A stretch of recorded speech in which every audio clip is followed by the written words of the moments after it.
The room was tense, cameras flashing like distant lightning.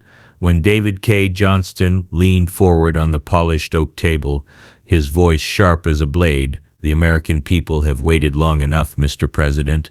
The Epstein files are surfacing, and the question is no longer if, but when." Donald Trump, seated across from him in his dark suit, tapped his fingers against the tabletop, a habit he used when irritation threatened to boil over.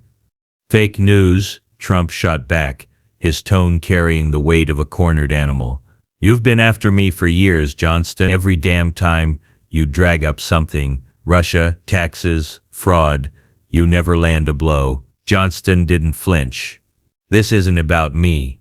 This is about what happens when those files are cross-checked against names, dates, flights. If they check out, if they prove what many already suspect, you will have no choice but to resign." Trump's face stiffened, his usual bravado cracking just slightly. "Resign? You think you can talk to me like that? I built this country's economy. I gave them jobs. I stood up to China. No one forces me to resign." The silence that followed was suffocating. Even the aides shifted uncomfortably, sensing the storm gathering between two men who understood exactly what was at stake. Not just a presidency, but the illusion of invincibility that Trump had cloaked himself in for years. The next morning, a high-level meeting unfolded in the West Wing. Trump paced, his voice echoing off the walls. "They want me out. That reporter, what's his name, Cay Johnston? He thinks he can rattle me. I'm not rattled. I'm stronger than ever."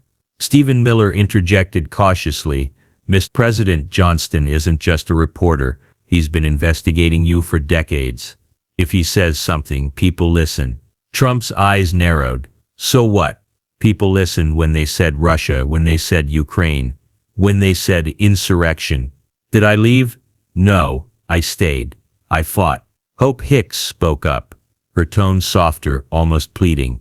"Sir, this is different. If the Epstein files reveal concrete links, not rumors, not gossip, actual dates, photos, testimonies, you won't be able to spin it away. It'll be everywhere, and this time the party won't protect you." Trump stopped pacing, turning toward her like a hawk sighting prey. "So you're with them now? You think I should quit? Is that what you're saying?" The room froze. Hicks didn't answer, but her silence was enough. Trump slammed his fist onto the table. "Nobody tells me to resign. Nobody. Johnston can talk all he wants, but he doesn't run this country. I do." From the corner, Mark Meadows muttered under his breath, "Not for much longer if this keeps up." Trump spun around. "What was that? Speak up." Meadows raised his voice firm now. "I said, if the files check out, we're done. You're done. And the smart thing would be to control your exit, rather than be dragged out." Trump's jaw clenched, and for the first time he didn't reply. The implication lingered like a poisonous fog. Meanwhile, Johnston sat in a CNN studio, lights blazing overhead, every word he spoke broadcast across millions of homes. This is not speculation.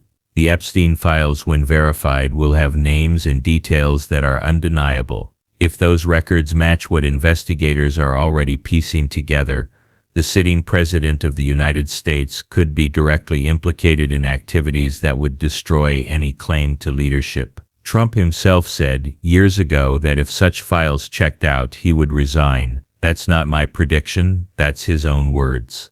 The host leaned forward, sensing the magnitude. "So, Mr. Johnston, are you saying we could be witnessing the collapse of a presidency on live television?" Johnston didn't blink. "Yes, and this collapse won't just be political, it will be moral, historic, and irreversible." Across the country, the reaction was immediate. Social media exploded, hashtags trending by the second, protests erupted outside Trump Tower, chants of "resign, resign," shaking the air. At Mar-a-Lago, Trump sat glued to the television, his face pale, his lips pursed. "They're vultures," he muttered, more to himself than to anyone else. Melania walked past him silently, offering no comfort, no words. Just a glance, cold, distant, and unreadable. Trump's phone buzzed endlessly, calls from advisors, allies, senators, all urging him to face the inevitable. Yet instead of answering, he turned it off, his reflection in the black screen showing a man cornered by his own shadow. The final confrontation came in the Oval Office. Johnston was granted rare direct access, cameras rolling, the entire nation tuned in. He placed a thick folder on the desk between them. Here it is, verified, authenticated, and cross-checked. These files are real. You know what that means? Trump glared, but his eyes darted toward the folder with a flicker of fear. You think you've beaten me, Johnston? You think you're some kind of hero? If I go down, the whole damn system goes with me. Democrats, Republicans, billionaires, they're all in there.